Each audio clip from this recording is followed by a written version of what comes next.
Friends, last episode లో చూసారంటే heroine కి తనని చిన్నప్పుడు ఫైర్ యాక్సిడెంట్ లో నుండి కాపాడిన అబ్బాయి హీరోనా అని డౌట్ వస్తుంది కదా. సో ఇప్పుడు హీరో దగ్గర ఇంతకు ముందు ఎప్పుడైనా మన ఇద్దరం మీట్ అయ్యామా అని అడుగుతుంది. హీరోకి అయితే హీరోయిన్ మిడిల్ స్కూల్లో నుండే తెలుసు కదా, కానీ ఇప్పుడు హీరోయిన్ దగ్గర ఏమో నాకు మన ఇద్దరం మీట్ అయినట్లు ఏం గుర్తులేదు అన్నట్లు చెప్పగా హీరోయిన్ ఓ అవునా అన్నట్లు చెప్పి వెళ్ళిపోతుంది. కానీ హీరోయిన్ కి హీరో మీద డౌట్ గానే ఉంది. దానివల్ల వాడి షోల్డర్ మీద ఆ ఫైర్ యాక్సిడెంట్ అప్పుడు తగిలిన గాయం ఉందా లేదా అని చూస్తే తెలిసిపోతుంది అని అనుకుంటుంది. కానీ దాన్ని ఎలా చూడడం అని ఆలోచిస్తుంటుంది. ఇప్పుడు అలానే కట్ చేసి హీరోయిన్ అన్నని చూపిస్తారు. వీడు ఈ బ్యూటీ ప్రోడక్ట్స్ ని అమ్మే షాప్ ని పెట్టుకున్నట్లున్నాడు. కానీ ఆ ప్రోడక్ట్స్ అన్ని చీప్ అయిన క్వాలిటీతో ఉండడం వల్ల దాన్ని కొని యూస్ చేసిన అందరి ఫేస్ డ్యామేజ్ అయి ఉంటుంది. సో కస్టమర్స్ అందరూ వచ్చి హీరోయిన్ అన్నని అంతలా అరుస్తుంటారు. బ్రాండెడ్ అని చెప్పి మాకు చీప్ అయిన ప్రోడక్ట్స్ ని అమ్మిండావు, మర్యాదగా మా డబ్బులు మాకు ఇచ్చేసా అని గొడవ పట్టుంటారు. ఆ టీం ఆ షాప్ కి కొత్తగా ముగ్గురొస్తారు. ఎవరు అని చూస్తే మైజీ. హీరోయిన్ అన్నకి మైజీ ఆల్రెడీ తెలిసేమో. సో ఇప్పుడు మైజీ దగ్గర దయచేసి నా షాప్ ని ఏం చేయకు అని ప్లీజ్ చేసి అడుగుతుంటాడు. హీరోయిన్ అన్న ఎందుకు మైజీ దగ్గర ఇలా అడుగుతున్నాడు అని చూస్తే హీరోయిన్ అన్న పార్క్ అనే ఒక పెద్ద రౌడీ దగ్గర డబ్బులు అప్పుగా తీసుకొనింటాడు. కానీ ఆ డబ్బులు ఇంకా తిరిగి ఇచ్చింటాడు. సో ఆ డబ్బుల్ని వడ్డీతో సహా కలెక్ట్ చేయడానికి ఆ పార్క్ మైసీని పంపించింటాడు. కానీ ఈ మైసీ వచ్చిన పని చూడకుండా ఆ షాప్ లో వాడి జుట్టుకి ఏ హెయిర్ కలర్ బాగుంటుంది అని తీసి చూస్తుంటాడు.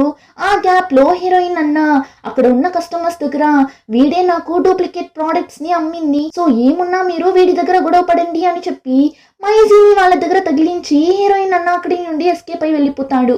ఇప్పుడు అలానే కట్ చేస్తే హీరోయిన్ క్లాస్ లో చూపిస్తారు. చూస్తే ఈ రోజు హీరో స్కూల్ కి వచ్చిండడు. హీరోయిన్ కూడా ఎందుకు వాన్సన్ రాలేదు, ఏమైంది వాడికి అని ఆలోచిస్తున్నప్పుడు అప్పుడు హీరోయిన్ కి స్కూల్ బయట ఎవరికో యాక్సిడెంట్ అయిందంట, ఆ అబ్బాయి మన స్కూల్ అబ్బాయి అంట అని చెప్తుంటారు. ఇప్పుడు ఆ మాట వినగానే హీరోయిన్ భయపడిపోతుంది. అది ఒకవేళ హీరో ఏమో అని ఫాస్ట్ గా స్కూల్ హాస్పిటల్ కి వెళ్తే హీరోయిన్ అనుకున్నట్లు అక్కడ హీరోనే ఉంటాడు. యాక్చువల్లీ ఏమైంటుంది అంటే హీరో స్కూల్ కి వెళ్తున్నప్పుడు దారిలో ఒక అతను వర్షంలో నిల్చొని రైన్ కోట్ ని అమ్ముతుంటాడు. అది ఇంకెవరో కాదు, హీరోయిన్ అన్ననే. కరెక్ట్ గా హీరో అటు పక్కగా రాగా హీరోయిన్ అన్న హీరో దగ్గరకు వెళ్ళి ఆ రైన్ కోట్ ని అమ్మింటాడు. ఫస్ట్ హీరో వద్దు అని చెప్పింటాడు, కానీ హీరోయిన్ అన్న ఏమోమో సెంటిమెంట్ గా అంతా మాట్లాడి హీరో కొనుక్కునేలా చేసింటాడు. హీరో కూడా సరే అని ఆ రైన్ కోట్ ని కొని దాన్ని వేసుకొని స్కూల్ కి వెళ్ళగా అక్కడ దారిలో మైజీ వాడి మనుషులతో నిల్చో ఉంటాడు. హీరోయిన్ అన్న కోసం నిన్న మైజీని హీరోయిన్ అన్న తగిలించి వెళ్ళాడు కదా, సో వాన్ని మనం వదలకూడదు అని నిల్చో ఉన్నప్పుడు ఇప్పుడు అక్కడికి హీరో ఆ రైన్ కోట్ లో రావడం చూసి ఈ రైన్ కోట్ ని మనం నిన్న వాడి షాప్ లో చూసాం కదా, అయితే వీడేరా వాడు అని వెళ్ళి అది హీరో అని తెలియక అంతలా కొట్టారు. యాక్చువల్లీ హీరో వాడి ఫేస్ ని కూడా కవర్ చేసుకుంటాడు. అందుకే మైజీకి అది హీరో అని తెలియకుండా కొట్టేస్తాడు. హీరో ఇలా తన్నులు తినడం హీరోయిన్ అన్న కూడా చూస్తాడు. దేవుడా, ఏ కన్న తల్లి బిడ్డనో నా బదులు ఇంతలా తన్నులు తింటున్నాడు కదా అని వెళ్ళి ఆపకుండా నిల్చొని ఫీల్ అవుతుంటాడు. ఇంకా వీళ్ళు ఇక్కడ హీరోని బాగా దంచి పెట్టేసి వాడి ఫేస్ ని చూస్తేనే తెలుస్తుంది అది హీరో అని. సో ఇలానే హీరో తగులుకొనింటాడు. ఇప్పుడు హీరోయిన్ హీరోని చూసి నీకేమైంది, నీకేం కాలేదు కదా, నువ్వు బాగున్నావు కదా అని అడుగుతూ ఇప్పుడే హీరో వేసుకున్న ఆ రెయిన్ కోట్ ని బాగా చూస్తుంది. చూస్తే ఆ రెయిన్ కోట్ ని ఎక్కడో చూసినట్లే అనిపిస్తుంది. అప్పుడే ఒక ఫ్లాష్ బ్యాక్ ని చూపిస్తారు. నిన్న నైట్ హీరోయిన్ అన్న ఆ రెయిన్ కోట్ ని వేసుకొని కూర్చోంటాడు. హీరోయిన్ కూడా చూసేసి ఎందుకు ఇప్పుడు ఇంట్లో రెయిన్ కోట్ ని వేసుకొని కూర్చోన్నావు అని అడిగినప్పుడు వాడు ఈ రెయిన్ కోట్ ని నేను రేపు అమ్మబోతున్నా అన్నట్లు చెప్పింటాడు. ఇప్పుడు ఆ విషయం అంతా గుర్తొచ్చి హీరోయిన్ హీరో దగ్గర ఈ రెయిన్ కోట్ ని నీ దగ్గర అమ్మింది మా అన్ననే అన్నట్లు చెప్తుంది. అప్పుడే హీరోకి కూడా తెలుస్తుంది అది హీరోయిన్ అన్నయ్య అని. కానీ హీరోని మైజీనే కొట్టింది అని హీరోయిన్ కి తెలియదు. హీరో కూడా చెప్పడు. నిజంగానే యాక్సిడెంట్ అయింది అని హీరోయిన్ అనుకుంటుంది. ఇంకా ఆ రోజు నైట్ మైజీని వేరొక రౌడీ గ్యాంగ్ వచ్చి కొట్టుంటారు. కరెక్ట్ గా ఆ టైంలోనే ఆ ప్లేస్ కి హీరో రాగా మైజీని అలా కొట్టడం చూసి ఎందుకు వాడిని అలా కొట్టున్నారు అని చెప్పి వాడి చేతిలో పెట్టుకున్న స్నాక్స్ కవర్ ని ఆ రౌడీల మీద వేసి మైజీని పిలుచుకొని అక్కడి నుండి పారిపోతాడు. కానీ ఆ రౌడీలు వెనకాలే తరుముకుంటూ వెళ్తారు. కానీ ఎలానో హీరో మైజీ ఇద్దరు ఆ రౌడీల దగ్గర నుండి ఎస్కేప్ అయిపోతారు. ఇప్పుడు ఇద్దరు ఒక షాప్ బయట కూర్చొని మాట్లాడుతుంటారు. అప్పుడు హీరో నువ్వే కదా నన్ను స్కూల్ బయట కొట్టింది అని అడగ్గా వాడు అది అవునురా వేరొకడు అని అనుకుని నిన్ను కొట్టేశాము సారీ రా అన్నప్పుడు హీరో అవును బాగా కొట్టేసి సారీ పూరి అంటున్నావు అన్నట్లు చెప్తుంటాడు. ఇంకా నెక్స్ట్ డే హీరో హీరోయిన్ ఇద్దరు చదువుతుంటారు. హీరోని చెప్పిస్తుంటాడు. కానీ హీరోయిన్ ఆలోచన మొత్తం ఎలా మాన్సన్ షోల్డర్ కి తగిలిన గాయం ఉందా లేదా అని చూడటం అని ఆలోచించి ఇప్పుడు వాడి దగ్గర నాకు ఈ హ్యూమన్ హ్యాండ్ గురించి కాస్త ఎక్స్ప్లెయిన్ చేయవా థియరీగా అంతా చెప్తే నాకు అర్థం కాదు సో నీ చెయ్యిని చూపించి నాకు ప్రాక్టికల్గా ఎక్స్ప్లెయిన్ చెయ్యి అని చెప్పి తినేవాడి చెయ్యిని చూడటానికి ట్రై చేస్తుంటుంది. అలా వాడి చెయ్యిని చూడటానికి ట్రై చేస్తున్నప్పుడు స్లిప్ అయి హీరో మీదనే పడిపోతుంది. అంతే ఇద్దరు ఒక నిమిషం అలానే ఫ్రీజ్ అయిపోతారు. కళ్ళల్లో కళ్ళు పెట్టి ఒకరిని ఒకరు చూసుకుంటుంటారు. ఆ టైం అక్కడికి ఎవరో వస్తున్నట్లు సౌండ్ వినిపించగా ఇద్దరు నార్మల్ అయిపోతారు. సరే వచ్చింది ఎవరు అని చూస్తే గోయా గోయా నాన్ననే వచ్చింటారు. యాక్చువల్లీ హీరో ఇంట్లోనే చదువుతుంటుంది. ఇంకా గోయా ఇల్లు హీరో ఇల్లు పక్క పక్కనే ఉంటుంది. అందుకే గోయా నాన్న గోయాని హీరో ఇంటికి పిలుచుకొని వస్తాడు ఇద్దరిని కూర్చోపెట్టి చదివిద్దామని. ఇప్పుడు అక్కడ హీరోయిన్ కూడా ఉండడంతో ముగ్గురిని కూర్చోపెట్టి క్లాస్ లో పాఠం చెప్పడం చాలదంటూ ఇక్కడ కూడా చెప్తుంటాడు. ఆ టైం గోయా నాన్నకి ఒక కాల్ వస్తుంది. ఏమంటే 2 రోజులుగా బాగా వర్షం పడడం వల్ల స్కూల్లో ఉన్న స్టాచ్యూ పగిలిపోయింటుంది. సో కొత్త స్టాచ్యూని పెట్టడానికి మన స్కూల్లో చదివే స్టూడెంట్స్ అందరూ మంచి డిజైన్ ని డ్రా చేసి ఇవ్వాలి. ఏ డిజైన్ బాగుంటే ఆ డిజైన్ తోనే స్టాచ్యూని చేసి పెడదామన్నట్లు చెప్తారు. ఇదంతా వీళ్ళు వింటారు. అప్పుడు గోయా నాన్న ఎవరైనా స్టాచ్యూ కోసం డిజైన్ ని డ్రా చేసి ఇవ్వని కానీ ఫైనల్ ఇయర్ స్టూడెంట్స్ మాత్రం వద్దు అంటాడు. ఆ మాట విని హీరోయిన్ ఎందుకు సార్ మేమెందుకు డ్రా చేయకూడదు అన్నప్పుడు మీకు ఇంకా కొన్ని మంత్స్ మాత్రమే ఉంది ఎంట్రన్స్ ఎగ్జామ్ జరగడానికి అలా ఉన్నప్పుడు మీకెందుకు ఇదంతా అంటాడు. వెంటనే హీరో లేదు సార్ దీనివల్ల మేము చదవడం అంతా ఏం స్టాప్ చేయము మాకు ఒక ఛాన్స్ ఇవ్వండి అంటాడు. కానీ సార్ ఒప్పుకోడు ఊరికే చదివే పని చూడండి అన్నట్లు చెప్పి అక్కడి నుండి వెళ్ళిపోతాడు. కానీ వాళ్ళు ఆ స్టాచ్యూ డిజైన్ ని డ్రా చేయాలి అని డిసైడ్ అవుతారు. అందులోనూ గోయాకి వాళ్ళ నాన్నకి అసలు సెట్ అవ్వదు కదా. అతను ఒకటి చెప్తే గోయా దానికి ఆపోజిట్ గానే కదా చేస్తుంది. అందులోనూ గోయాకి డ్రాయింగ్ వేయడం బాగా వచ్చు. సో ఇప్పుడు గోయా స్టాచ్యూ డిజైన్ ని డ్రా చేయాలి అని అనుకుంటుంది. సో ఇప్పుడు హీరో హీరోయిన్ కూడా గోయాకి హెల్ప్ చేస్తుంటారు. ఫైనలీ డ్రా చేసిన తరువాత చూస్తే ఆ డిజైన్ చాలా సూపర్ గా వచ్చింటుంది. ఇంకా కాసేపు తరువాత చూస్తే ముగ్గురు టయర్డ్ లో అక్కడే అలానే పనుకొని నిద్రపోతుంటారు. ఆ టైం హీరోయిన్ సడన్ గా మేల్కుంటుంది. పక్కనే హీరో బాగా నిద్రపోతుంటాడు. ఈ ఛాన్స్ ని యూజ్ చేసి హీరోయిన్ వాడి షోల్డర్ మీద గాయం ఉందా లేదా అని చూడటానికి ట్రై చేస్తుంది. చూస్తే హీరోయిన్ అనుకున్నట్లు హీరోకి ఆ ప్లేస్ లో దెబ్బ తగిలి గాయం ఉంటుంది. నిజంగానే హీరోని ఆ రోజు లిక్షిని ఆ ఫైర్ యాక్సిడెంట్ అప్పుడు కాపాడింటాడు. ఇప్పుడు హీరోయిన్ కి కూడా తెలిసిపోతుంది ఆ రోజు తనని కాపాడింది చెన్ కాదు హీరో అని. ఇప్పుడు ఆ విషయం తెలిసి హీరోయిన్ కి హ్యాపీగానే ఉంటుంది. ఇంకా next day hero heroine Goa ముగ్గురు స్కూల్ కి వెళ్తారు. అప్పుడు వాళ్ళ క్లాస్ సార్ వచ్చి మీరు డ్రా చేసిన ఆ స్టాచ్యూ డిజైన్ ని స్టాచ్యూగా చేయడానికి సెలెక్ట్ చేశారు అన్నట్లు ఒక గుడ్ న్యూస్ ని చెప్పేసి వెళ్ళగా హీరోయిన్ ఒక ఖుషీలో హీరోని హక్ చేసుకుంటుంది చూడండి. అంతే వాడు అలానే షాక్ లో ఫ్రీజ్ అయిపోతాడు. వెంటనే హీరోయిన్ కూడా రియలైజ్ అయ్యి ఇప్పుడు ఎలా రియాక్ట్ అవ్వాలో తెలియక సరే నేను క్లాస్ కి వెళ్తున్నా మీరు రండి అని చెప్పి అక్కడి నుండి వెళ్ళిపోతుంది.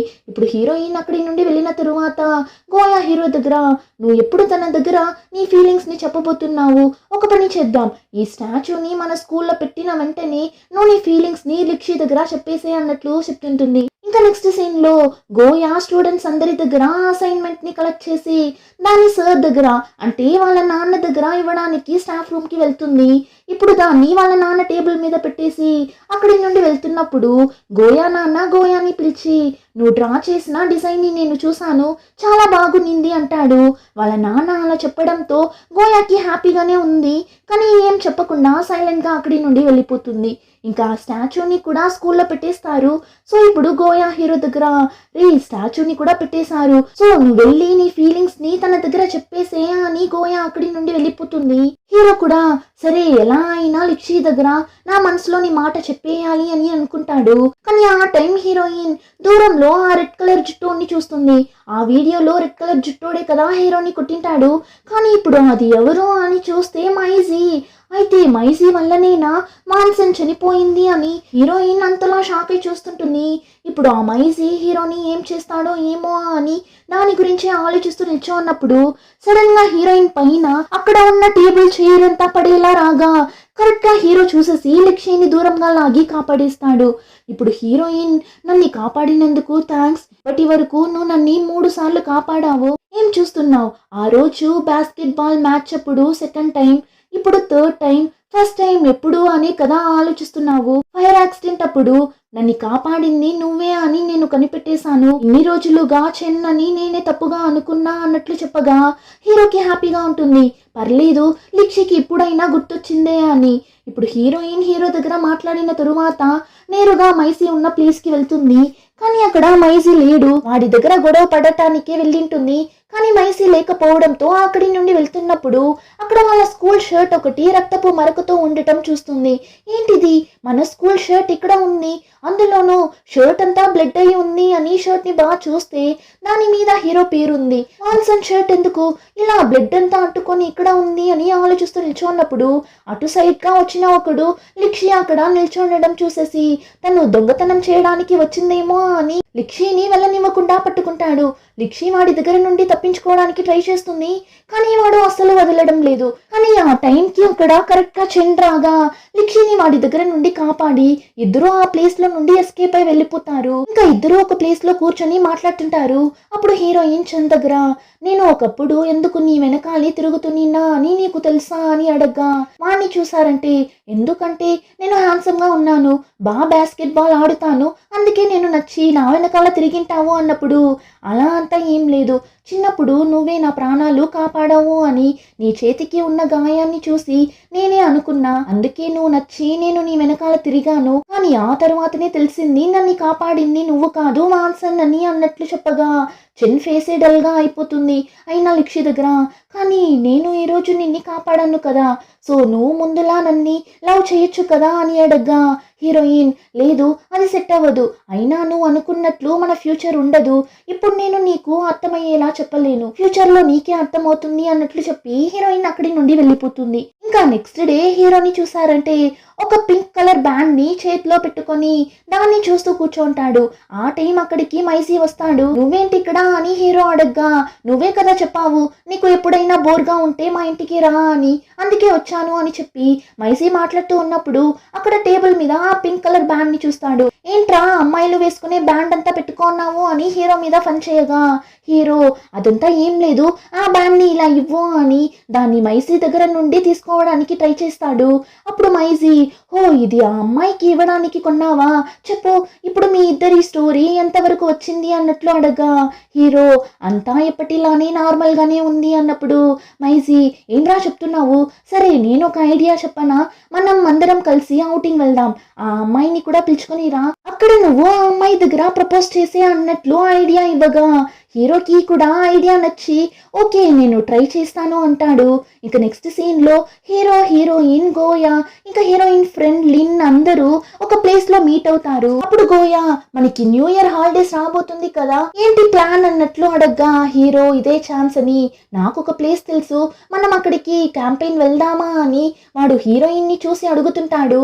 ఆ విషయం తెలియక లిన్ వెంటనే నేను వస్తాను అని ఖుషీగా చెప్పగా గోయా రే వాడు మనల్ని అడగడం లేదురా, రా మనం వెళ్దామని లిన్ని అక్కడి నుండి పిలుచుకుని వెళ్ళిపోతుంది. ఇప్పుడు హీరోయిన్ ఏంటి సడన్ గా క్యాంపెయిన్ వెళ్దాం అంటున్నావు అని అడుగుతుంటుంది. ఆ టైం హీరోకి ఒక కాల్ వస్తుంది. కానీ వాడు లిఫ్ట్ చేసేలోగా హీరోయిన్ తీసుకుని లిఫ్ట్ చేస్తుంది.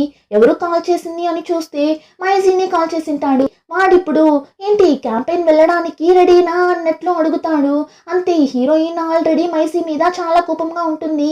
ఇప్పుడు వాడు చెప్పే హీరో క్యాంపెయిన్ వెళ్ళడానికి పిలుస్తున్నాడు అని తెలిసి కాల్ కట్ చేసి ఆ రౌడీ మాట విని నువ్వు క్యాంపెయిన్ కి వెళ్ళడానికి పిలుస్తున్నావా అని హీరోని అర్చేసి ఇప్పుడు నేరుగా మైసీతో గొడవ పడటానికి వాడు ఉన్న ప్లేస్ కి వెళ్ళిపోతుంది. అని ఎపిసోడ్ కంప్లీట్ అవుతుంది. రిమైనింగ్ స్టోరీని నెక్స్ట్ ఎపిసోడ్ లో చూద్దాం. ఇంకా ఈ వీడియో నచ్చితే like, share and subscribe. Thank you.